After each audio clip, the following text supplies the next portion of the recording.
السلام عليكم ورحمة الله تعالى وبركاته.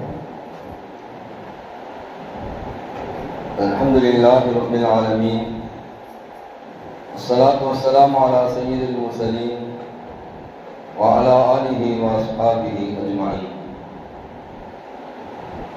قال الله تعالى في القرآن العظيم وفي الفرقان المجيد: أعوذ بالله من الشيطان الرجيم، بسم الله الرحمن الرحيم. ومكروا ومكر الله والله خير الماكرين. صدق الله العلي العظيم. புகழும் புகழ்ச்சியும் நம்மை எல்லாம் படைத்து பரிபாலித்துக் கொண்டிருக்கக்கூடிய ஏக இறைவன் அல்லாஹ் ஒருவனுக்கு உரித்தாகட்டுமாக. அவனுடைய திருத்தூதர் நம் ஆரியின் தலைவர் அனலம் பெருமானார் ஸல்லல்லாஹு அலைஹி வஸல்லம் அவர்கள் மீதும், அவர்களின் வழி நடந்த உத்தம சத்திய சஹாபாக்கள், தாபிஈன்கள், தபா தாபிஈன்கள், சுஹதாக்கள், சாலிஹீன்கள், குறிப்பாக ஜும்மாவுடைய தினத்தில் இங்கு ஒன்று கூடி இருக்கக்கூடிய நம் அத்தனை பேர்கள் மீதும் அல்லாஹ்வுடைய சாந்தியும் சமாதானம் நிறைவாக உண்டாகட்டுமாக. ஆமீன். கண்ணியத்திற்கும் பெரும் மதிப்பிற்கும் உரிய அல்லாஹ்வின் நல்லடியார்களே, பெரியவர்களே, சகோதரர்களே, இன்றைய ஜும்மாவிலே நாம் பார்க்க இருப்பது இன்றைக்கு நமக்கு மிக முக்கியமாக தேவைப்படக்கூடிய, சமுதாயத்தில் மிக முக்கிய பிரச்சனையாக எழுந்திருக்கக்கூடிய எஸ்ஐஆர் என்று சொல்லப்படக்கூடிய நம்முடைய வாக்குரிமையை நிரூபிக்கக்கூடிய தேர்தல் ஆணையம் சொல்லியிருக்கக்கூடிய இந்த தகவல்களை தரக்கூடிய இந்த விஷயத்தை குறித்துதான் இன்றைக்கு நாம் ஜும்மாவிலே பார்க்க இருக்கிறோம். அன்புமிக்கவர்களே, 1951 முதல் 2004 வரைக்கும் கிட்டத்தட்ட இந்த வாக்காளர் சீரமைப்பு என்பது ஒரு 8 தடவைக்கு மேல் நடந்திருக்கிறது. சரியாக 2004க்கு பிறகு இப்பொழுது 2025 இந்த எஸ்ஐஆர் என்று சொல்லப்படக்கூடிய வாக்காளருடைய அந்த சீரமைப்பு நடைபெறக்கூடிய ஒரு நிகழ்வு இப்பொழுது நடந்து கொண்டிருக்கிறது. நவம்பர் 4ஆம் தேதி முதல் டிசம்பர் 4ஆம் தேதி வரைக்கும் நம்முடைய ஒவ்வொருவருடைய வீட்டிற்கும் எனுமரேஷன் என்று சொல்லக்கூடிய ஒரு ஃபார்மை பூத் லெவல் ஆபீசர்கள் கொடுப்பார்கள். அதில் கேட்டிருக்கக்கூடிய அந்த விஷயங்களை எல்லாம் நாம் பதிவு செய்து பூர்த்தி செய்து தர வேண்டும் என்பதாக தேர்தல் ஆணையம் என்பது நமக்கு சொல்லியிருக்கக்கூடிய ஒரு விஷயம். இதை ஒன்றிய அரசாங்கம் இன்றைக்கு கையில் எடுத்திருக்கிறது. முதலாக இந்த வாக்காளர் சீரமைப்பு என்பது பீகாரிலே நடைபெற்றது. அப்பொழுதே பல்வேறு அமைப்புகள், பல்வேறு கட்சிகள் அதை எதிர்த்தன. அதனுடைய உண்மை யதார்த்தத்தை புரிந்து அதனால் எவ்வளவு பெரிய விளைவுகள் ஏற்படும் என்பதை குறித்து பலவிதமான விழிப்புணர்வுகள் செய்யப்பட்டது. ஆனாலும் கூட இப்பொழுது அங்கே தேர்தல் நடைபெற்றுக் கொண்டிருக்கிறது. 65 லட்சம் பேர்கள் அங்கே பீகாரிலே நீக்கப்பட்டிருக்கிறார்கள். இதில் தேர்தல் ஆணையம் சொல்லக்கூடிய தகவல் என்னவென்று சொன்னால், 65 லட்சம் பேர்கள் இங்கே நீக்கப்பட்டிருக்கிறார்கள் என்றால் அதிலே 22 லட்சம் பேர்கள் அவருடைய வாக்குரிமை என்பது அவர்கள் இறந்து போனவர்கள். 35 லட்சம் பேர்கள் பல்வேறு இடங்களுக்கு என்ன செய்திருக்கிறார்கள், இடம்பெயர்ந்திருக்கிறார்கள். ஒரு 7 லட்சம் வாக்காளர்கள் 2-3 வாக்குகளை வைத்திருக்கிறார்கள். 1.5 லட்சம் வாக்காளர்கள் சரியான அந்த படிவத்தை பூர்த்தி செய்து தரவில்லை என்று 65 லட்சம் பேருடைய வாக்கு இன்றைக்கு அங்கே செலுத்தப்படாமல் இருக்கிறது. அதே போன்ற ஒரு சூழ்நிலை இன்றைக்கு இந்தியா முழுக்க இருக்கக்கூடிய பல்வேறு மாநிலங்களில் ஏற்படும். இங்கே மாநிலத்தை ஆட்சி செய்யக்கூடிய, மாநிலத்தை பாதுகாக்கக்கூடிய இந்த அரசாங்கத்திற்கு பல்வேறு விதமான குந்தகம் ஏற்படும் என்பதை குறித்துதான் அனைத்து கட்சிகளுடைய கூட்டமைப்பை ஏற்படுத்தி இந்த எஸ்ஐஆர் என்பது மிக மோசமானது, இதனால் பல்வேறு விளைவுகள் ஏற்படும் என்பதாக ஒரு 2-3 நாட்களுக்கு முன்பாக அனைத்து கட்சிகளுடைய கூட்டமைப்பெல்லாம் சேர்ந்து இன்றைக்கு உச்ச நீதிமன்றத்திலே வழக்கு தொடுத்திருக்கிறார்கள். உண்மையிலேயே இதனுடைய பாதிப்பு என்னவென்று சொன்னால், நமக்கே பல பேருக்கு இது என்னன்னு தெரியாது. இன்னும் சொல்ல போனா இப்பொழுது அந்த ஃபார்ம்லாம் கொடுக்க ஆரம்பிச்சிட்டாங்க. ஆனால் ரொம்ப பேருக்கு இதனுடைய விழிப்புணர்வே இல்லை. இவர்கள் சென்று கொடுக்கக்கூடிய இடங்கள்ல இந்த ஃபார்மை நீங்க ஃபில்அப் பண்ணி தரலன்னு சொன்னா நீங்க ஓட்டு போட முடியாது அப்படின்னு சொல்லி கொடுத்துட்டு வராங்க. இதுல எத்தனை பேருக்கு இதை ஃபில்அப் பண்ண தெரியும்? படிச்சவங்களுக்கே நீங்க ட்ரெயின் டிக்கெட் எடுக்க போனா நம்ம பல நேரங்களில் போயிருக்கிறோம். நல்ல படித்தவர்களுக்கு அந்த ட்ரெயின் முன்பதிவு செய்ய தெரியவில்லை. அதை நம்ம பக்கத்தில் உட்காந்து என்ன செய்யறோம்? முன்பதிவு செய்கிறோம். அதெல்லாம் ரெகுலராக நடைபெறக்கூடிய ஒரு விஷயம்.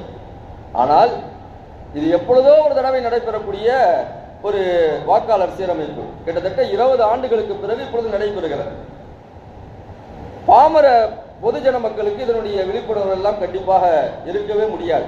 அதுவும் குறுகிய காலகட்டத்தில் இந்த வாக்காளர் சீரமைப்பு நடைபெறுகிறது. 3 மாதங்களுக்குள்ளாக நவம்பர் 4 டிசம்பர் 4 வரைக்கும், டிசம்பர் 9 வரைவு வாக்காளர் பட்டியல் வெளியிடப்படும்.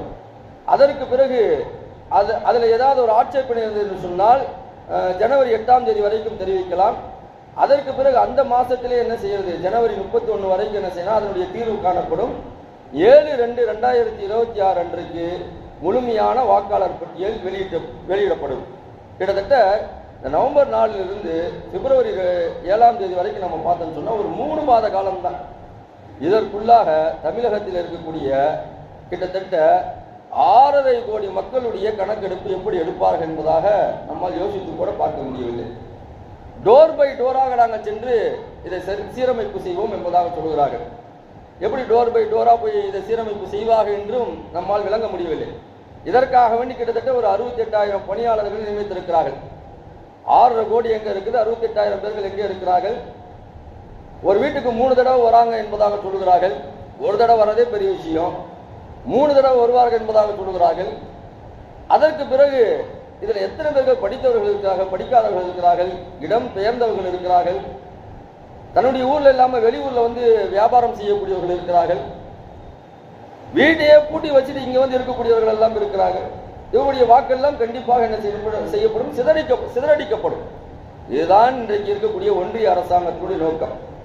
எப்படியாவது இந்த தமிழ்நாட்டிலே தன்னுடைய காலை பதிக்க வேண்டும். அதற்கு என்னென்ன முயற்சிகளை செய்ய வேண்டுமோ பின்புற வாசல் வழியாக அந்த முயற்சிகளை கண்டிப்பாக மேற்கொள்வார்கள். அன்புமிக்கவர்களே, இந்த நேரங்களில் நம்ம ரொம்ப கவனமாக இருக்க வேண்டும். நம்ம ரொம்ப சிந்தனையோடு இருக்க வேண்டும். முதலில் நாம் செய்ய வேண்டியது என்னவென்று சொன்னால், நாம் அல்லாஹ்விடத்தில் அதிகமாக துவா செய்ய வேண்டும். பெருமானா ஸல்லல்லாஹு அலைஹி வஸல்லம் அவர்கள் தாயிஃப் நகரத்திற்கு போகிறார்கள். தாயிஃபில் இருக்கிறார்கள். பெருமானா ஸல்லல்லாஹு அலைஹி வஸல்லம் அந்த நேரத்தில் செய்த துவா என்ன தெரியுமா? யா அல்லாஹ், இந்த சூழ்ச்சியாளர்களுடைய சூழ்ச்சி எல்லாம் எனக்கு தெரியாது, உனக்குத்தான் தெரியும். ஓ மக்கரு ஓ மக்கர் அல்லாஹ், அல்லாஹ்வுக்கு மட்டும்தான் அந்த சூழ்ச்சி தெரியும். இந்த சூழ்ச்சியாளர்கள் எப்படி எல்லாம் சூழ்ச்சி செய்வார்கள் என்று எனக்கு தெரியாது. நாங்கள் இயலாமையில இருக்கிறோம். உன்னிடத்திலே மட்டும்தான் எங்களால் முறையிட முடியும். எங்களுடைய தேவைகளை எல்லாம் நீ மட்டும்தான் நிறைவேற்ற முடியும். ஆகையால் யா அல்லாஹ், நீ எங்களுடைய தேவைகளை நிறைவேற்றி தருவாயாக, நீ எங்களுடைய எல்லா விஷயங்களுக்கும் பொறுப்படுத்திக் கொள்வாயாக என்று பெருமானா ஸல்லல்லாஹு அலைஹி வஸல்லம் துஆ செய்தார்கள். அதே போன்றுதான் இன்றைக்கு சூழ்ச்சி நடைபெறுகிறது. இந்த சூழ்ச்சிக்கு பின்னால் என்ன இருக்கிறது என்பதை யாராலும் அறுதியிட்டு இறுதியாக சொல்லிவிட முடியாது, உறுதியாக சொல்லிவிட முடியாது. பல காரணங்கள் சொல்லலாம், பல பலிகள் போடலாம், பல விஷயங்களை பேசலாம். ஆனால் இதற்கு பின்னால் எவ்வளவு பெரிய அரசியல் இருக்கு என்பதாக அரசியல் நிபுணர்களாலே கணித்து சொல்ல முடியாது. அவ்வளவு பெரிய அரசியல் இன்றைக்கு நடைபெற்றுக் கொண்டிருக்கிறது. ஐயா, சூழ்ச்சியாளர்களுக்கெல்லாம் சூழ்ச்சியாளர் அல்லாஹ் இருக்கிறான். அல்லாஹ்விடத்தில் நம்முடைய பொறுப்பை ஒப்படைக்க வேண்டும், அல்லாஹ்விடத்தில் துஆ செய்ய வேண்டும். பெருமானா ஸல்லல்லாஹு அலைஹி வஸல்லம் சொன்னார்கள், எனக்கு பின்னால் ஒரு காலம் வரும், அந்த காலகட்டத்தில் குழப்பமான பல விஷயங்கள் ஏற்படும்.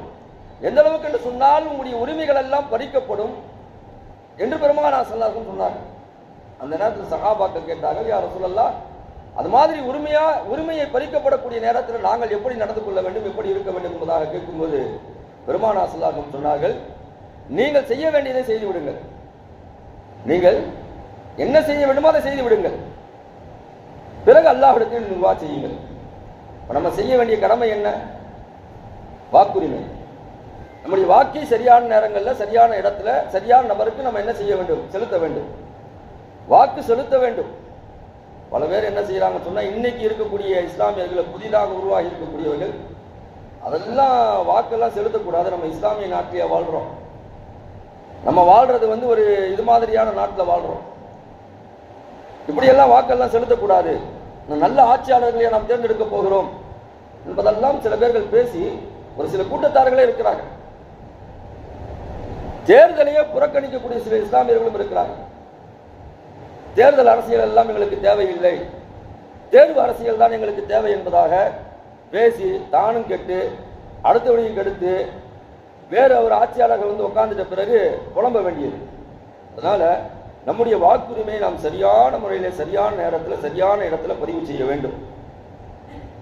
மாரிஃபுல் குர்ஆன் என்று சொல்லப்படக்கூடிய ஒரு தஃப்சீர் கிதாப் இருக்கிறது. அந்த கிதாபினுடைய முசன்னிஃப், அந்த கிதாபினுடைய ஆசிரியர் சொல்கிறார்கள், வாக்குரிமை என்பது மிக முக்கியமானது.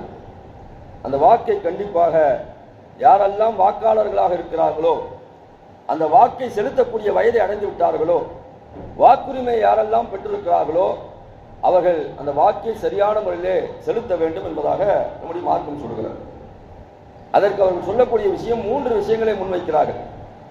நம் வாக்கு செலுத்துவது என்பது இஸ்லாமிய பார்வையிலே 3 விஷயங்களை உள்ளடக்கியது. ஒன்று ஷஹாதத், சாட்சி சொல்வதனுடைய அந்தஸ்தில் இருக்கிறது.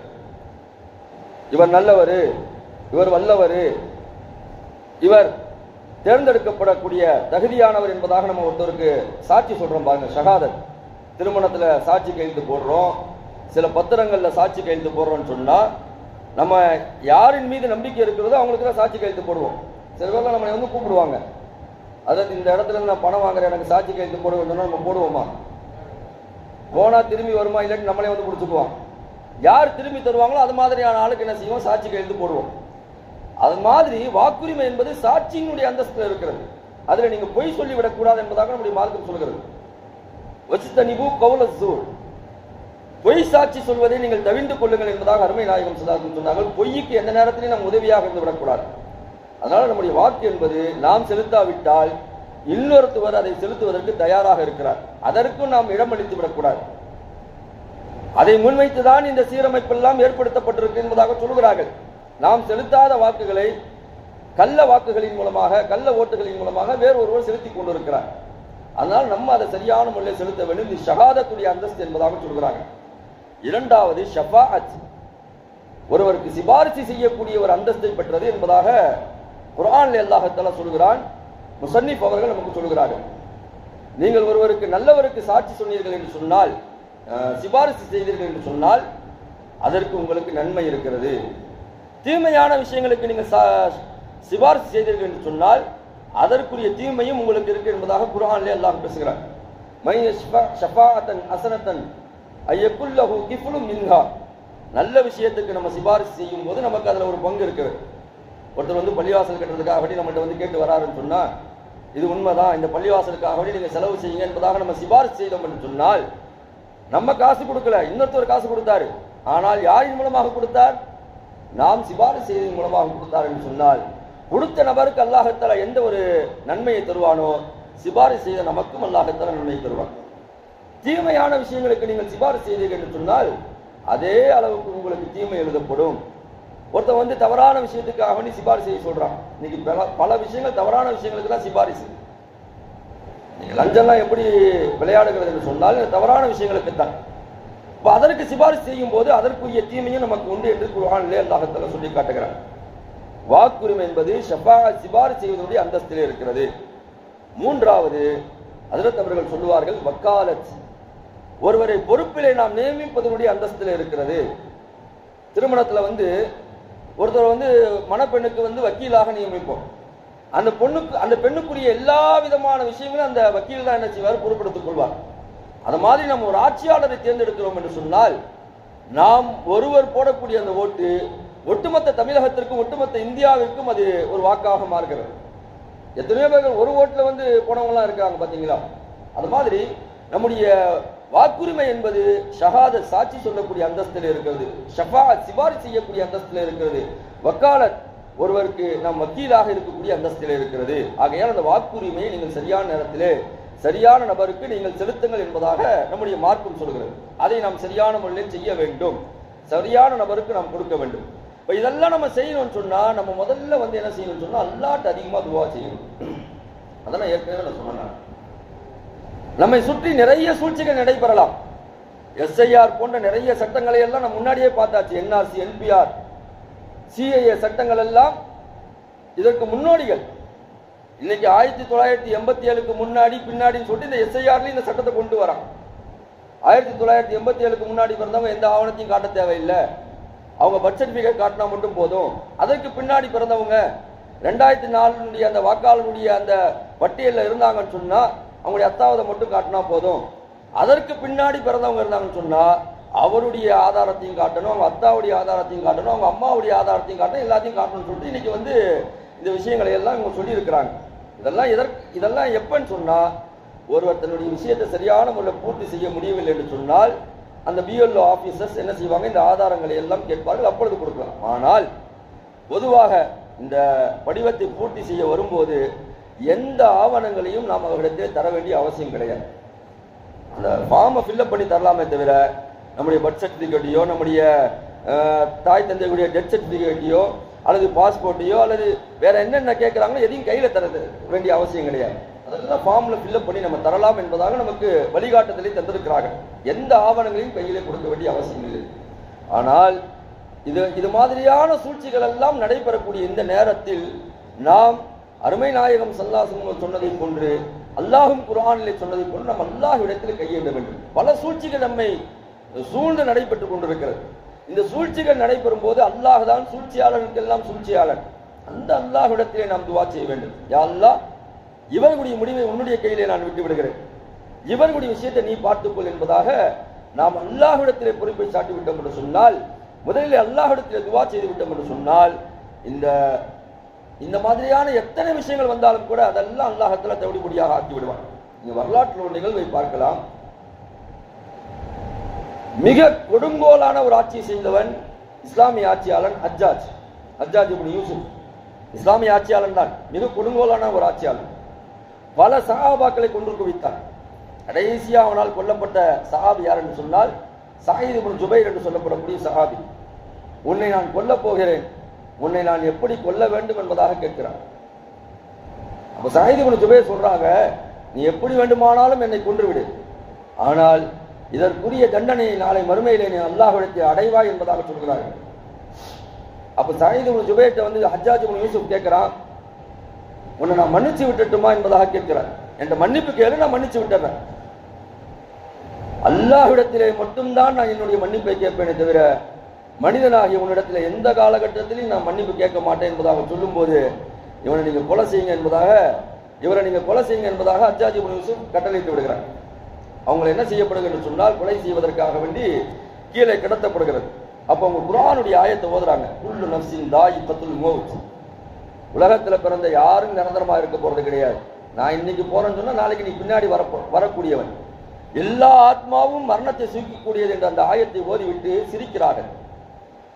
அப்ப எதற்கு சிரிக்கிறாய் என்பதாக கேட்கும்போது, நாளை மறுமையிலே அல்லாஹ்தஆலா உன்னை வேதனைப்படுத்துவான். அதற்கு முன்பாக அல்லாஹ்தஆலா எனக்கு மிகப்பெரிய ஒரு ஷஹாதத்துடைய அந்தஸ்தை தரப்போகிறான், அதனால நான் சிரிக்கிறேன் என்பதாக அவர்கள் சொல்கிறார்கள். அவருடைய முகம் என்ன செய்யப்படுகிறது என்று சொன்னால் கிப்லாவை முன்னோக்கி இருக்கிறது. அந்த நேரத்தில் இன்னி வஜ்ஜஹது வஜ்ஹியல் இல்லதி ஃபதர ஸமாவாதி வல் அர்த ஹனீஃபுமா அன மினல் முஷ்ரிகீன் என்ற அந்த வஜ்ஜஹத் என்று சொல்லப்படக்கூடிய அந்த இதை ஓதுகிறார்கள், சஜிதாவை ஓதுகிறார்கள். அப்ப அதை பார்த்து ஹஜ்ஜாஜ் இப்னு யூசுப் என்ன சொல்கிறார் சொன்னா, அவருடைய முகத்தை நீ வேறு பக்கமாக திருப்புங்கள் என்பதாக சொல்கிறார். வேறு பக்கமாக அவருடைய முகத்தை திருப்பப்படுகிறது. அப்ப ஹஜ்ஜாஜ் இப்னு யூசுப் குர்ஆனுடைய ஆயத்தையே ஓதுகிறார். ஃபைனமாத்து வல்லு ஃபதம்ம வஜ்ஹுல்லாஹ், எந்த பக்கம் திருப்பினாலும் எல்லா பக்கத்திலையும் அல்லாஹ் இருக்கிறான் என்ற அந்த குர்ஆனுடைய ஆயத்தை ஓதுகிறார். அவனுக்கு இன்னும் கோபம் ஆயிடுச்சு. நம்ம எதை பேசினாலும் இடக்கு முடக்காவே பேசிட்டு இருக்காரு, குப்புற படுக்க போடுங்க என்பதாக குப்புற படுக்க போடப்படுகிறது. அப்பயும் ஒரு குர்ஆனுடைய ஆயத்தை ஓதுகிறார். பூமியில கிடத்தும் போது சொல்கிறார், மின்ஹா ஹலக்னாக்கும் வஃபீஹா நுஈதுக்கும் வமின்ஹா நுக்ரிஜுக்கும் தாரத்தன் உக்ரா, இந்த பூமியிலிருந்து இந்த மண்ணிலிருந்து தான் நாம் படைக்கப்பட்டிருக்கிறோம், மீண்டும் மண்ணிலே புதைக்கப்படுவோம், மீண்டும் நாம் எழுப்பப்படுவோம். இந்த குர்ஆனுடைய ஆயத்தை ஓதுறாரு. அவனுக்கு இன்னும் கடுப்பாயிடுது. கடைசியில அவர் சொல்றாரு, சயீத் இப்னு ஜுபைர் சொல்றாரு, அல்லாஹ்ட்ட துஆ செய்யறாரு, யா அல்லாஹ், இது மாதிரியான கொடுங்கோலனான ஒரு ஆட்சியை எனக்கு பின்னால் நீ யாரின் மீதும் சாட்டி விடாதே என்று துஆ செய்கிறார்கள். அந்த துஆவை அல்லாஹ்விடத்தில் ஏற்றுக்கொள்கிறார். கடைசியில சயீத் இப்னு ஜுபைர் ரலியல்லாஹு அன்ஹு அந்த தலை கொய்யப்படுகிறது. எந்த அளவுக்கு என்று சொன்னால் வரலாற்றிலே பதிவு செய்யப்பட்டிருக்கு, ஹதீஸில் பதிவு செய்யப்பட்டிருக்கிறது. அவர்கள் தலை தனியாக வைக்கப்பட்ட போது கூட அந்த தலை லா இலாஹ இல்லல்லாஹ் என்ற அந்த கலிமாவை ஓதிக்கொண்டிருந்தது என்பதாக வரலாற்றிலே பதிவு செய்யப்படுகிறது. அவங்க துவா செஞ்சதை அல்லாஹ்தாலா ஏற்றுக்கொண்டான். நாமும் இன்றைக்கு துவா செய்ய கடமைப்பட்டிருக்கிறோம். இது மாதிரியான கொடுங்கோலர்களான ஆட்சியாளர்களை அல்லாஹ்தாலா அகற்ற வேண்டும் என்பதாக அல்லாஹ்விடத்தில் துவா செய்ய வேண்டும். அந்த ஆட்சியாளர் அகற்றப்பட வேண்டும் என்பதாக சயீத் இப்னு ஜுபைர் உள்ளத்திலிருந்து துவா செய்தார்கள். அல்லாஹ்தாலா 15 நாள் கூட ஹஜ்ஜாஜை இந்த உலகத்திலே வாழ வைக்கவில்லை. 15 நாள் தூங்கவே இல்லையாமா. அவர்களை கொலை செய்து விட்ட பிறகு 15 நாள் தான் இந்த உலகத்திலே வாழ்ந்தான். அந்த 15 நாள் கூட ஒழுங்கான தூக்கம் இல்லை. இரவு படுக்கும் போதெல்லாம் அவனே சொல்றான், இரவு படுக்கும் போதெல்லாம் சயீத் இப்னு ஜுபைர் என்னுடைய காலை பிடிச்சி இழுக்கிற மாதிரி எனக்கு கனவு வருது. சில பேர்லாம் நம்ம கொடுமையா ஏதாவது ஒன்று செஞ்சுட்டு வந்தோம்னா அதையே நினைவுல வரும் பாருங்க. சயீத் இப்னு ஜுபைர் காலை பிடிச்சி இழுக்கிற மாதிரி இருக்குது, தலையை போட்டு அறுக்கிற மாதிரி இருக்குது, அப்படி இப்படின்னு கனவு வருது என்பதாக 15 நாள் அதிலேயே உழன்று 15 நாள் அவன் மூத்தாகி விட்டான் என்பதாக வரலாற்றில் பதிவு செய்யப்பட்டிருக்கிறது. எதனால் வந்தது என்று சொன்னால் சயீத் இப்னு ஜுபைருடைய இந்த ரலியல்லாஹு அவருடைய உள்ளத்திலிருந்து வந்த துவா, அல்லாஹ்தாலா அதை ஏற்றுக்கொண்டான். அந்த அடிப்படையில் அந்த கொடுங்கோலனான அந்த ஆட்சியாளன் அகற்றப்பட்டான். இந்த உலகத்திலிருந்தே அவன் அகற்றப்பட்டான். அல்லாஹ்ட்ட நம்ம அதிகமாக துவா செய்ய கடமைப்பட்டிருக்கிறோம். இவங்க எப்படியாவது இஸ்லாமியர்களை பயமுறுத்த வேண்டும், அப்படி இப்படி ஏதாவது ஒன்று சொல்றாங்க. ஒரு மீட்டிங்ல முன்னாள் உள்துறை அமைச்சர் ப. சிதம்பரம் அவர்கள் பேசினார். ஜமாத் உலமா நடத்தின ஒரு மீட்டிங்ல அவர் சொன்னார், முஸ்லிம்களிடத்தில் இருக்கக்கூடிய மிகப்பெரிய பலவீனமே என்ன தெரியுமா? எதற்கெடுத்தாலும் பயப்படுவது. ஏன் பயப்படுகிறீர்கள்? நீங்கள் இந்த இந்தியாவை மீட்டு தந்தவர்கள், இந்த இந்தியாவை ஆள பிறந்தவர்கள், இந்த இந்தியாவை ஆளக்கூடியவர்கள், இந்த இந்தியாவுக்கு சுதந்திரம் கிடைத்தது உங்களால். எதற்காக நீங்கள் பயப்பட வேண்டும்? ஓர் இறை கொள்கையை நீங்கள் வைத்திருக்கிறீர்கள், ஒரு மறையை வைத்திருக்கிறீர்கள், ஒரு நபியை வைத்திருக்கிறீர்கள். எதற்காக நீங்கள் அஞ்ச வேண்டும், பயப்பட வேண்டும்? முஸ்லிம்களுக்கு எப்போ பார்த்தாலும் இது மாதிரியான இடையூறுகள் வருவது ஒரு விதமான ஒரு பயம் ஏற்பட்டு விடுகிறது. அந்த பயம் இருக்கக்கூடாது என்பதாக இந்த கூட்டத்தில் அவர் பேசினார். உண்மையிலே அதுதான் உண்மை. அல்லாஹ்வின் மீது நம்பிக்கை வைக்க வேண்டும். இறையச்சம் இருந்தது என்று சொன்னால், தவக்குல் என்று சொல்லப்படக்கூடிய அந்த அல்லாஹ்வுடைய இறையச்சம், அல்லாஹ்வுடைய பயம் இருந்தது என்று சொன்னால், இந்த உலகத்தினுடைய பயங்கள் எல்லாம் என்ன செய்துவிடும், போய்விடும். ரசூலுல்லாஹ் அருமையா சொல்லுவாங்க, மன் ஹாஃபல்லாஹ், எவன் ஒருவன் அல்லாஹ்வை பயப்படுகிறானோ ஹாஃபலஹு குல்லி ஷை, இந்த உலகத்தில் இருக்கக்கூடிய அத்தனை விஷயங்களும் அவனை பார்த்து பயப்படும் என்பதாக அருமை நாயகம் ஸல்லல்லாஹு அலைஹி வஸல்லம் சொல்வார்கள். அப்ப நம்முடைய உள்ளத்துல மனிதர்களுடைய பயம் போய் அல்லாஹ்வுடைய பயம் எப்பொழுது உள்ளத்திலே ஆழமாக வருகிறதோ அப்பொழுதுதான் இந்த உலகம் நமக்கு முன்பாக சரணடையும். அதனால் அல்லாஹ்வுடைய பயத்தை நம்முடைய உள்ளத்தில் அதிகமாக்கிக் கொள்ள வேண்டும். எது நடந்தாலும் அல்லாஹ்வுடைய நாட்டம் இல்லாமல் நடக்க போவதில்லை. அப்படித்தானே? எது நடந்தாலும் அல்லாஹ்வுடைய நாட்டம் இல்லாமல் நடக்க போவதில்லை. ஒரு முறை பிறந்திருக்கிறோம், ஒரு முறை வாழ்கிறோம், ஒரு முறை மரணிக்க போகிறோம். இதற்கிடையில் எத்தனையோ போராட்டங்கள் இருந்தாலும் கூட நாம் அல்லாஹ்வின் மீது முழுமையான நம்பிக்கை வைத்திருந்தோம் என்று சொன்னால், எவ்வளவு போராட்டங்கள், எவ்வளவு நமக்கு எதிரான சதிகள் செய்யப்பட்டாலும் கூட கண்டிப்பாக நாம் இறுதி வெற்றி அதிலே நாம் கண்டிப்பாக காண்போம். அதனால நாம் அல்லாஹ்வின் மீது முழுமையான நம்பிக்கை வேண்டும். இந்த பயங்கள் எல்லாம் நம்முடைய உள்ளத்தில் இருக்கக்கூடாது. இந்த பயங்கள் இருந்தது என்று சொன்னால் பயமே நமக்கு எதிரியாக ஆகிவிடும். பயமே நமக்கு எதிரியாக ஆகிவிடும். கலைஞர் அவர்கள் சொல்வார்கள், ஒரு மனிதன் எப்பொழுது வீழ்த்தப்படுவார் என்று சொன்னால், ஒரு எதிரின் மீது உள்ள பயத்தினால் தான் அவன் வீழ்த்தப்படுவான். அதனால யாருக்கும் பயப்படக்கூடாது, யாருக்கும் அஞ்சக்கூடாது என்று மாற்றார்கள் சொல்கிறார்கள். அல்லாஹும் அருமை நாயகம் ஸல்லல்லாஹு குர்ஆனிலையும் ஹதீஸிலையும் பல விஷயங்கள் நமக்கு சொல்லிக் கொடுத்திருக்கிறார்கள். யாருக்காக வேண்டியும் எவருக்காக வேண்டியும் பயப்படக்கூடாது. நாம் பயப்படப்படக்கூடிய ஒரே நபர் அல்லாஹ் மட்டும்தான். அதே நேரத்தில் நாம் இந்த இறையச்சத்தை நம்முடைய உள்ளத்திலே முழுமையான முறையில் வைத்திருந்தாலும் கூட சில விஷயங்களை நம்முடைய வாழ்க்கையிலே மேற்கொள்ள வேண்டும். தற்காப்பு என்பது மிக முக்கியமானது. ரசூலுல்லாஹி ஸல்லல்லாஹு அலைஹி வஸல்லம் நமக்கு இறையச்சத்தோடு இதையும் கற்றுத் தந்திருக்கிறார்கள். முன் தயாரிப்புகள் என்பது மிக முக்கியமானது. அல்லாஹ் மீது நம்பிக்கை வையுங்கள். அதே நேரத்தில் முன் தயாரிப்புகளும் வேண்டும். எல்லா விதமான தயாரிப்புகளும் வேண்டும். இன்னைக்கு சரியான ஆவணங்கள் எத்தனை நபர்கிட்ட இருக்கு சொல்லுங்க பார்க்கலாம். இஸ்லாமியர்களாக நாம் இருக்கிறோம். நம்மகிட்ட எத்தனை பேர்ட்ட சரியான ஆவணங்கள் இருக்குது? பர்த் சர்டிபிகேட் எங்கேயும் கிடையாது. பர்த் சர்டிபிகேட் இன்னைக்கு எத்தனை பேர்கள் கிட்டத்தட்ட ஒரு 1980 பிறந்தவங்க வச்சிருக்கோம். சரியா சொல்லுங்க பார்க்கலாம். ஒரு 2000க்கு பிறகு பிறந்தவருடைய அந்த பர்த் சர்டிபிகேட் எல்லாத்தையும் இருக்கலாம் மேபி. என்று சொன்னால் அவருடைய தாய் தந்தைகள் இன்றைக்கு என்ன செய்யறாங்க, அதை வாங்கி வைக்கிறாங்க. ஆனால் சரியான ஆவணங்கள் இன்றைக்கு நம்மிடத்தில் சரியான முறையில் இல்லை. ஆவணங்களை நாம் சரியான முறையில் வைத்துக் கொள்ள வேண்டும். நம்முடைய பாஸ்போர்ட்டாக இருக்கட்டும், நம்முடைய பர்த் சர்டிபிகேட்டாக இருக்கட்டும், ஜாதி சான்றிதழ், வருமான சான்றிதழ், இன்னைக்கு நிறைய இருக்கு. அது மாதிரி நம்முடைய ஆதார் கார்டு ஒன்றொன்றுலையும் ஒரு பேரை கொடுத்து வச்சிருப்போம். இந்த 5 ஆவணங்கள் இருக்குன்னு சொன்னா 5 ஆவணங்களையும் வேற வேற பேர் இருக்கும், 5 ஆவணங்களும் வேற வேற அட்ரஸ்ல இருக்கும். இதெல்லாம் நம்ம கண்டிப்பாக சரி செய்து வைத்துக் கொள்ள வேண்டும். நம்முடைய ஆவணங்கள் சரியாக இருந்தாலும் கூட, இவர்கள் சூழ்ச்சி செய்தாலும் கூட, அல்லாஹ்விடத்திலே நம்முடைய துவா செய்து கொண்டு வருவதுன்னு சொன்னால் அல்லாஹ்விடத்தில் அதை சரிப்படுத்துவான். அதனால நம்முடைய ஆவணங்கள் எல்லாம் சரி செய்து வைத்துக் கொள்ள வேண்டும். பிற்காலத்தில் இதை விட மோசமான ஆட்சியாளர்கள் எல்லாம் வருவார்கள் என்று சொன்னால் சிஏஏ என்ஆர்சி சட்டத்தை எல்லாம் முன்வரைவாக நமக்கு கண்ணுக்கு முன்பாக வைத்து விட்டார்கள். இன்னைக்கு நடக்கல, பின்னால் ஒரு காலத்திலே நடக்கும். மீண்டும் இதை அவர்கள் என்ன செய்வார்கள், அரசியல் ஆதாயத்திற்காக வேண்டி தூசி தட்டி எடுப்பார்கள். அந்த நேரங்களில் நம்ம கவனமாக இருக்க வேண்டும். இப்பொழுதிருந்தே நம்ம அதை என்ன செய்து கொள்ள வேண்டும், சரி செய்து வைத்துக் கொள்ள வேண்டும். அந்த அடிப்படையில் இந்த வாக்காளர் சீரமைப்பின் போது வரக்கூடிய நேரத்தில் நம்முடைய இஸ்லாமியருடைய 18 வயது பூர்த்தி அடைந்த எந்த ஆணுடைய எந்த பெண்ணுடைய ஒரு வாக்கும் கூட என்ன செய்துவிடக்கூடாது, ஒரு வாக்கும் கூட யாரிடத்திலும் பறி போய்விடக்கூடாது. நம்ம அதை சரியான முறையிலே கணக்கெடுத்து வைத்துக் கொள்ள வேண்டும். அவர்கள் கொடுக்கக்கூடிய அந்த ஃபார்மை சரியான முறையில் நம்ம ஃபில்அப் பண்ணி கொடுக்கணும். அது நமக்கு சரியாக வரவில்லை என்று சொன்னால் நம்முடைய வட்டத்தில் இருக்கக்கூடிய அரசியல் தலைவர்களோடு, கவுன்சிலர்களோடு, இங்கே இருக்கக்கூடிய நம்ம எந்த கட்சியோடு இருக்கிறோமோ அவர்களை வைத்து நம்முடைய வாக்கெல்லாம் இருக்கிறதா என்பதாக நாம் சரி செய்து கொள்ள வேண்டும். அதெல்லாம் சரி செய்து வைத்துக் கொண்டோம் என்று சொன்னால் ஒரு மாற்றத்தை நாம் உருவாக்க முடியும். அந்த வகையில் இன்றைக்கு வேறு மாற்றத்தை உருவாக்குவதற்காக வேண்டி RSS, BJP போன்றவர்கள் எல்லாம் துடித்துக் கொண்டிருக்கிறார்கள். இந்த நேரங்களில் நம்ம சரியான முறையில் நம்முடைய ஆவணங்களை எல்லாம் ஆவணப்படுத்தி வைத்துக் கொண்டு நாம் சரியான முறையில் இந்த தேர்தலை எதிர்கொள்ள வேண்டும். அதற்காக வேண்டி இளைஞர்கள் தயாராக வேண்டும். இளைஞர்களுடைய கையிலே தான் எதிர்காலம் இருக்கிறது. இளைஞர்கள் ஒவ்வொரு மஹல்லாக்களிலேயும், ஒவ்வொரு ஊரிலேயும், ஒவ்வொரு இடங்களிலேயும் சரி பார்க்க வேண்டும். எத்தனையோ பேருக்குங்க இது ஃபார்ம்னா என்னன்னே தெரியாது, இந்த ஃபார்ம்னா என்னன்னே தெரியாது. அப்படிப்பட்ட எத்தனையோ நபர்கள் இருக்கிறார்கள். அது மாதிரியான நபர்களுக்கு உதவி செய்யக்கூடிய தன்னாளர்களான இஸ்லாமிய வாலிபர்கள் கண்டிப்பாக இருக்க வேண்டும். அவர்கள் அதை சரி செய்து கொடுக்க வேண்டும். இந்த குர்ஆனை யார் முதலாக சரி செய்தது? குர்ஆன் எல்லாம் அப்படி இப்படி அங்கங்கே இருந்துச்சு. உமர் ரலியல்லாஹு என்ன செய்யறாங்க, யமாமா போர்ல நிறைய ஹாஃபில்கள் கொல்லப்பட்டு விடுகிறார்கள். அப்ப அவங்க கவலைப்படுறாங்க. அபூபக்கர் ரலியல்லாஹு அன்ஹு சொல்றாங்க, இந்த குர்ஆன் எல்லாம் அங்கங்க சிதறி கிடக்குது, இதெல்லாம் ஒன்று சேர்த்து ஒரு புத்தகமாக வர வேண்டும், இதற்கு நீங்கள் தான் உத்தரவு தர வேண்டும் என்பதாக கேட்கிறார்கள்.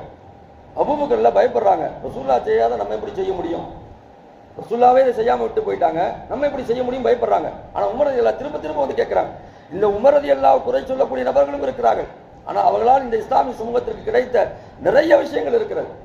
உமர் ரலியல்லாஹு விடல, திரும்ப திரும்ப கேட்டாங்க. இல்லைங்க, பின்னால் வரக்கூடிய அந்த சமுதாயத்திற்கு இது கண்டிப்பாக பயன்படும், நீங்க உத்தரவு கொடுங்க என்பதாக கேட்கிறாங்க. மீண்டும் மீண்டும் கேட்டதின் அடிப்படையில் குர்ஆனை ஒன்று சேர்க்கலாம் என்பதாக உத்தரவு கொடுக்கிறார்கள். இது யார் சேர்ப்பது, யாருடைய கையில் இந்த பணியை கொடுப்பது, ஆலோசனை செய்கிறார்கள். அப்பொழுதுதான் ஒரு முத்தாக, ஒரு மாணிக்கமாக ஒரு வாலிபர் கிடைக்கிறார், ஸைத் இப்னு சாபித் ரலியல்லாஹு. அவர்களிடத்திலே தான் இந்த குர்ஆனை ஒன்று சேர்க்கக்கூடிய ஒட்டுமொத்த பணியும் ஒப்படைக்கப்படுகிறது. இன்றைக்கு குர்ஆனில் இருக்கக்கூடிய 6666 ஆயத்துகளையும் ஒன்று சேர்த்த மிகப்பெரிய சொந்தக்காரர் ஸைத் இப்னு சாபித் ரலியல்லாஹு. யாரிடத்தில் இருக்கிறதோ, எங்க இருக்கிறதோ, எந்த ஊரில் இருக்கிறதோ அதையெல்லாம் தேடி தேடி தேடி வாங்கி குர்ஆன்ல அவங்க சேர்த்துக்கிட்டே வந்தாங்க. சிலர்கள் என்ன செய்வாங்கன்னா மட்டையில் எழுதி வச்சிருப்பாங்க, அதையும் வாங்கி வச்சுக்கிட்டாங்க. சிலர்கள் சில அவங்களுக்கு கிடைச்சதெல்லாம் எழுதி வச்சிருப்பாங்க அந்த குர்ஆனுடைய ஆயத்தை, அதெல்லாம் ஒன்று சேர்த்து இன்னைக்கு 6666 ஆயத்துக்களை தந்ததற்குரிய இந்த குர்ஆனை இன்றைக்கு புத்தகமாக நம்முடைய கையில் தந்ததற்குரிய மிகப்பெரிய சொந்தக்காரர் ஸைத் இப்னு சாபித் ரலியல்லாஹு. ஒரு வாலிபர்.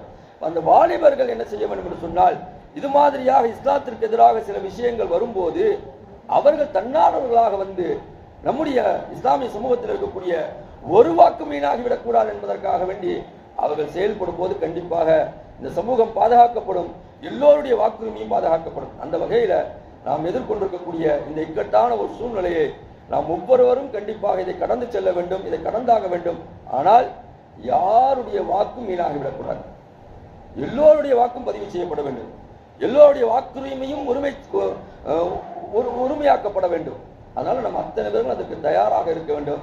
என்ன ஆவணங்கள் கேட்கிறார்களோ, என்ன இது பண்றாங்களோ, அதை பண்றாங்களோ அதெல்லாம் சரியான முறையில் கொடுத்து மீண்டும் நமக்கு அதில் வரைவு பட்டியலில் வரலன்னு சொன்னால் அதை அப்ஜெக்ஷன் பண்ணி எப்படியாவது நம்முடைய வாக்குரிமையை நம்ம என்ன செஞ்சிடணும், வாங்கி வரக்கூடிய தேர்தலில் RSS BJPக்கு எதிராக யாரெல்லாம் செயல்படுகிறார்களோ அவர்களுக்கு நம்முடைய வாக்குரிமையை கண்டிப்பாக செலுத்த வேண்டும். அல்லாஹ் தஆலா அந்த வகையில் இந்த இஸ்லாமிய சமூகத்தை பாதுகாப்பானாக.